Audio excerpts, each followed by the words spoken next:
Feras Abdulla, who's a PhD student at the University of Toronto.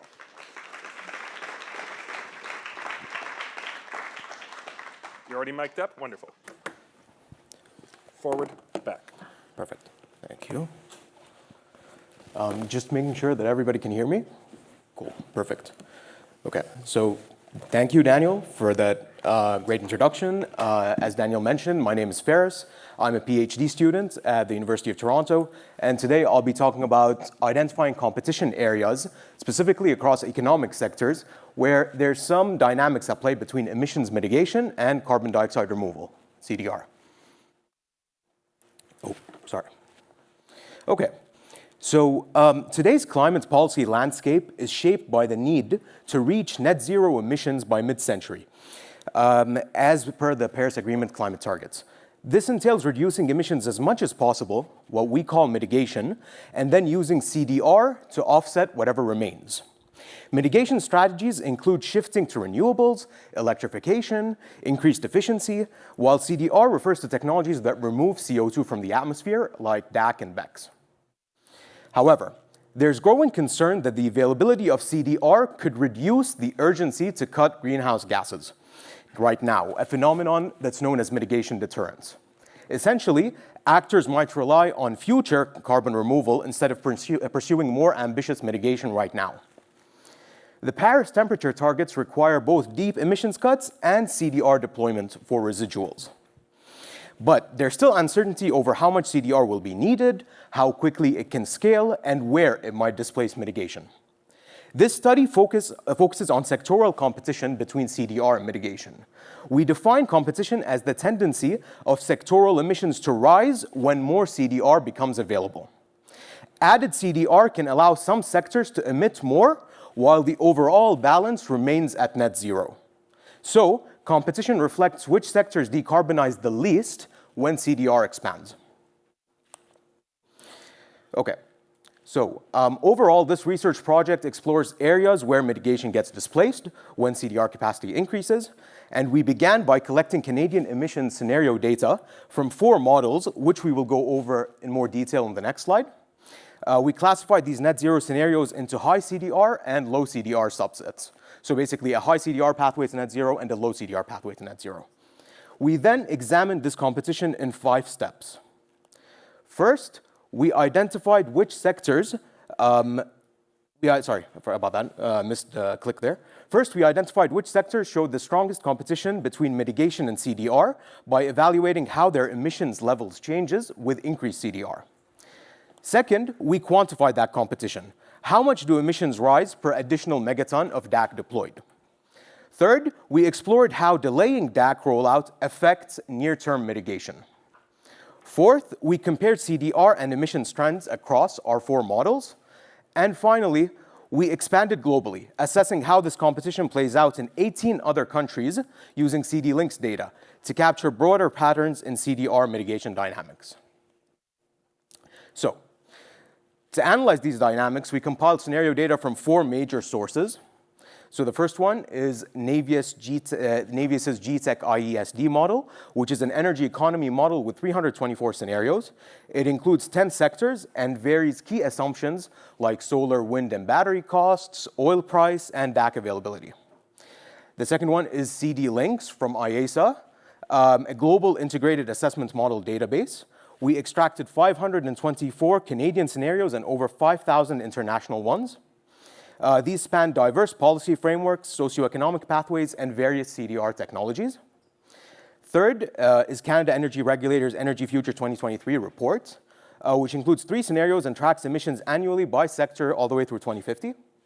And finally, we have Trottier's Energy Outlook 2021 report, which focuses on net zero pathways through 2060, including scenarios around carbon pricing and biomass and BECCS availability.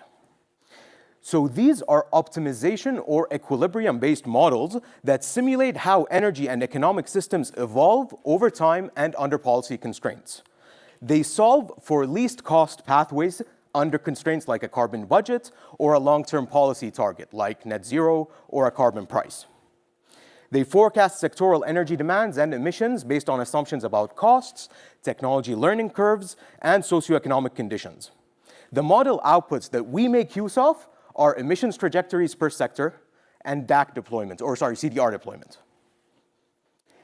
These databases tracked emissions across a wide array of sectors, including variations of residential and commercial buildings, land use and/or agriculture, transportation, electricity and/or utilities, and industry.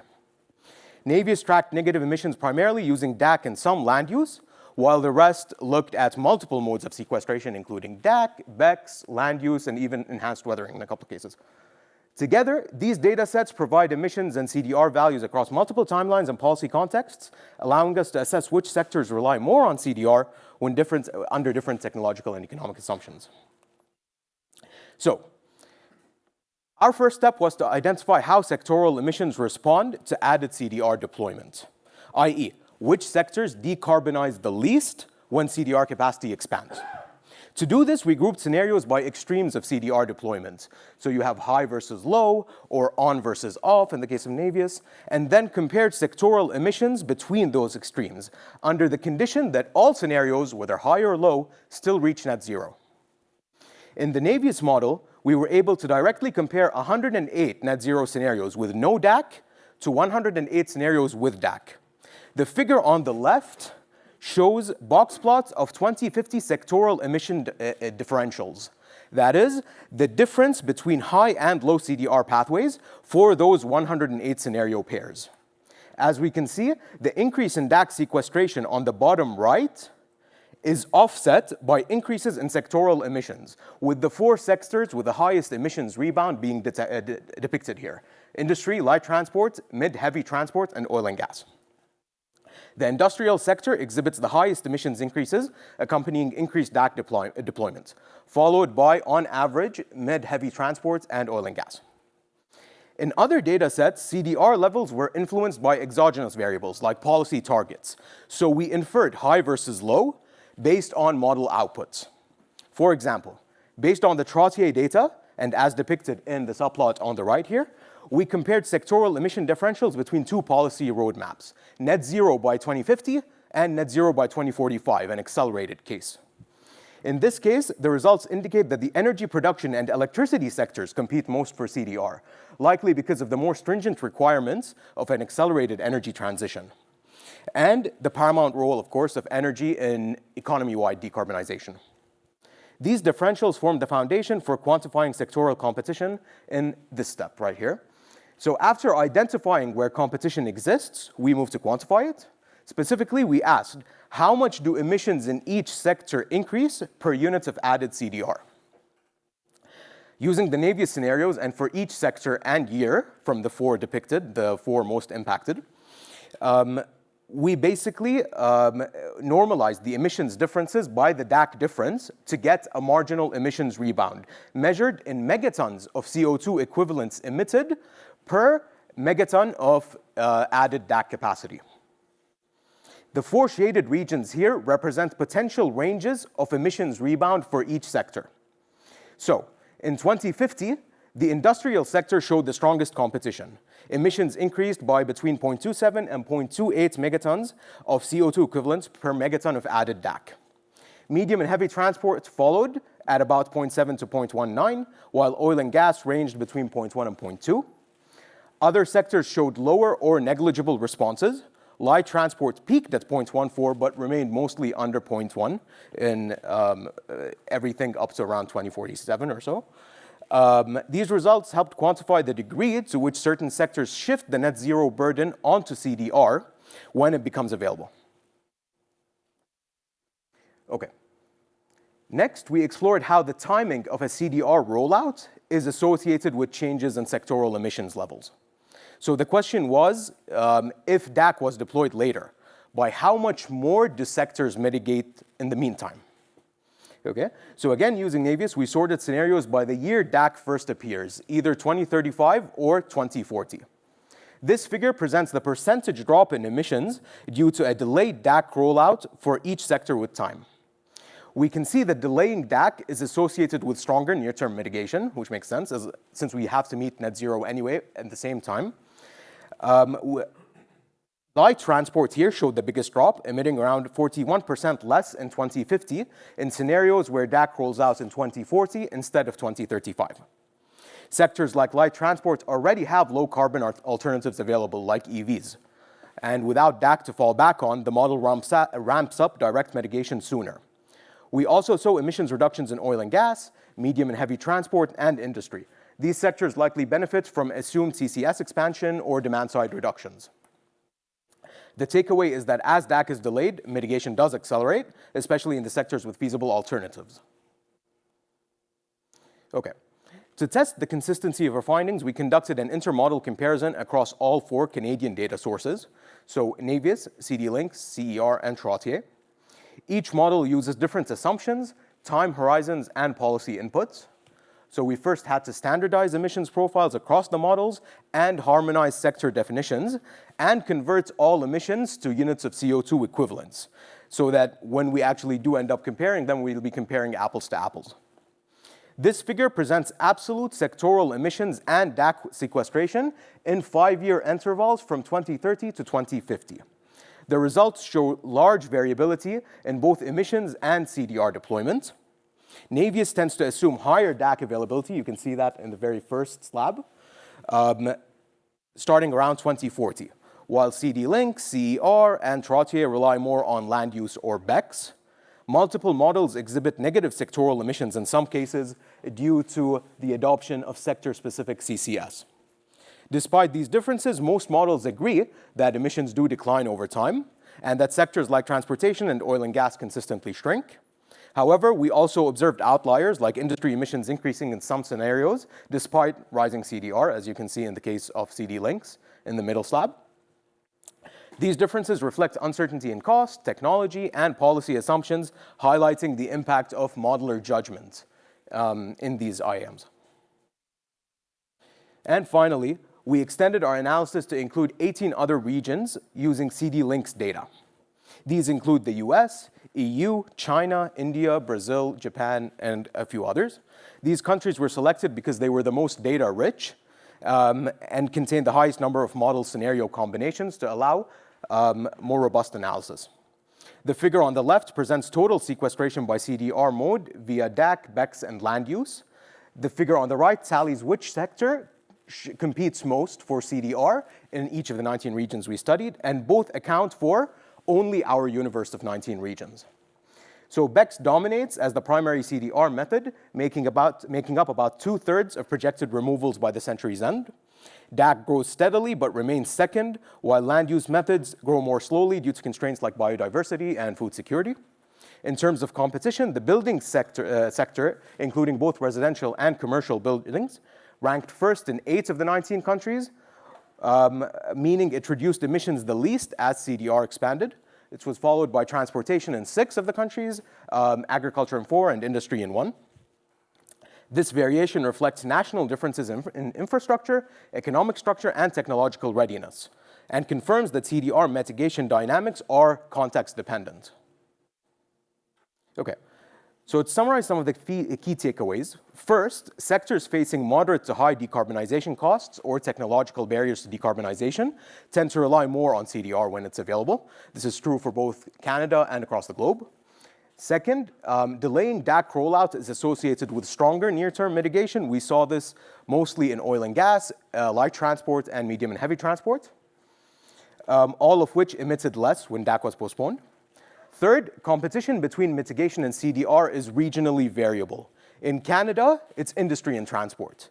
But globally, buildings and transport lead in emissions rebound as CDR deployment increases. Fourth, even with the same net zero goal, modeler judgments and differing assumptions about technology costs, policy levers, and timelines drive different sectoral outcomes, which makes improving model transparency a key outcome that is, well, I guess very desirable for climate policy making and for target setting. Identifying these sector-specific trade-offs can help guide policy and ensure that CDR complements rather than replaces mitigation where decarbonization is still feasible. Okay, so building on these findings, our next steps focus on deepening the analysis in 2 main areas. First, we'll assess the environmental implications of high CDR versus high mitigation pathways. That means examining how different strategies affect land use, energy and water demand, material inputs and intensity, and air quality, especially in select high competition sectors that we just identified, like medium and heavy transport. Second, we plan to assess the design and performance of resilient CDR portfolios. By modeling performance under a range of uncertainties, like fluctuating sequestration costs, technology learning rates and curves, land constraints, and tech adoption rates, we can identify strategies that hold up the most under conditions of deep uncertainty. Ultimately, the goal of this and future research is to inform policy making that ensures that carbon removal doesn't crowd out mitigation in sectors that can and should decarbonize. Balancing removal with reduction will be essential to crafting effective, just, and durable net zero strategies. And thank you. That's all I have. Don't go too far. And so I didn't announce this at the beginning, a little different than the other sessions. I'm going to suggest that if there are any clarifying questions or anything directly related to each presentation, we'll take like 1 or 2 after each talk, and then we'll leave time at the end for the panels. And I saw a few hands shoot up right away. I think Jordan may have been first. How do we do? Do I give you my mic? What do I do? Or I can just talk loudly. No, come to the mic. There's people online. You have to walk if you want to ask a question. Because my question's really short. You kept saying delayed DAC and DAC coming on at a certain time. I'm wondering what that actually means. Was it a certain amount of DAC? Like right now we have pilot projects going on. I'm assuming that's not DAC online. So what's the actual key definition of that? So when I say that, basically I mean that sequestration starts at, I set a buffer that's like above, I believe it was around 1 megaton or something, something like that. I can get the exact number for you. But basically, as soon as that buffer is crossed, that means DAC started that year. And we found basically 2 years that were in those different settings that actually made it out, which were 2035 and 2040. And like a lot of these are model constraints, right? Where they're not trying to capture every individual pilot project. It's more like in the model, when does it start to take off? Yeah. This will be the last question for this talk. First, I guess, really interesting. I guess first question, 2035 was the earliest that it can come on? Earliest, but like above that buffer, yeah. Interesting. Oh gosh, okay. I guess that's only 10 years away. But, yeah. And then, so it's kind of interesting to see how it interferes with just traditional abatement. But did you look at the overall emissions reductions? So you said, you know, putting DAC online 2035 has this much effect on, you know, reducing reductions. So people, you know, preventing reductions, I guess. Well, but how does that affect the total emissions? So if DAC is online 5 years earlier, and then that means industries abate later, is that still beneficial, just slightly less so, or is it actually harmful if it's on earlier? If that makes sense. Well, let me put it this way. In 2050, everything's going to be at 0, regardless whether you start in 2035 or 2040. Yeah. In 2040, that's the model assumption, yeah. In 2040, if DAC rolls out significantly in 2040, you're going to notice something like 40%, 40% increased drive towards deep decarbonization in light transport, for example. So if the case starts in 2035, emissions would be 40% higher. So I'm not sure. Accounting for the difference in DAC as well? Like, I guess my question is. Well, DAC would be. Okay. Okay. But even at the 2035, like at 2040, if you haven't, or let's say in 2039, if DAC is online versus not online, is the total emissions significantly different? The difference is that the models were generally run under an emission constraint that's binding, so it doesn't show. Oh, and the step down is consistent? Yeah. Okay, thanks.